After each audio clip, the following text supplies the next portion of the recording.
Kuwa ilipatikana ya kwamba sehemu yake ya mwili ilipatikana ambayo hatujathibitisha kamili, lakini tutapeleka chemichemi ama sample za exhibit ambayo tulipata kwa government chemist ili tupate ushahidi kamili, kwa sababu lazima tufananishe zile chembe na familia yake ndio tujue kweli kama ni yule mtu aliyepotea hiyo ndio mwili yake ama labda ni ya mwingine.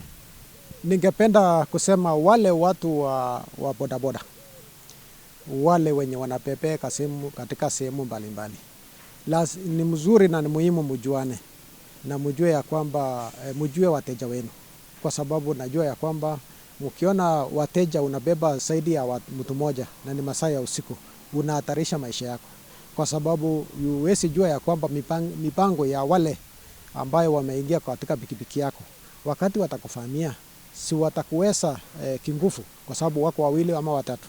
So ikifika masaa ya usiku, usikubali kubeba mtu zaidi ya mmoja, na especially kama kuna areas ambayo ni hotspot kama kwenda kambi ya juu maili 3, uende sehemu ya Borat, baadhi ya hizo sehemu za Borat masaa ya usiku, usiende zaidi ya uingizwe kichaka mahali uwezi ukajiokoa.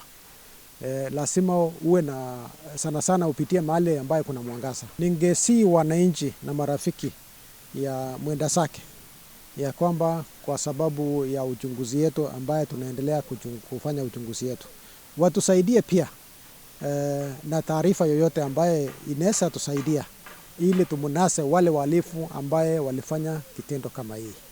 Na ningeomba tutulie kabisa, kwa sababu niliona wananchi wale waliandamana wakachoma barabara. Hii kuchoma barabara haiwezi tusaidia kupata yule mhalifu. Na ni taarifa tu ambayo wewe mwananchi utatusaidia ili tuweze kulink, kwa sababu unajua maneno ya biashara ya bodaboda, watu wako na freedom ya kufanya biashara yao.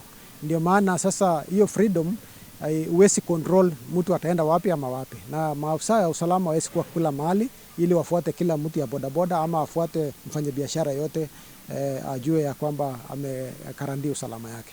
Lakini tunachunga usalama katika sehemu yetu ya Isiolo. In general tunahakikisha ya kwamba tumefanya jukumu yetu ya kulinda mwananchi. Asante. Wakachukua hizo vitu na wakatuelezea sisi kama wananchi tuendelee kuangalia, tukipata kitu ama wao wakipata watatuelezea, na hizo vitu wamepata wataenda kuzichunguza zaidi, wathibitisha kweli ni mfupa za binadamu.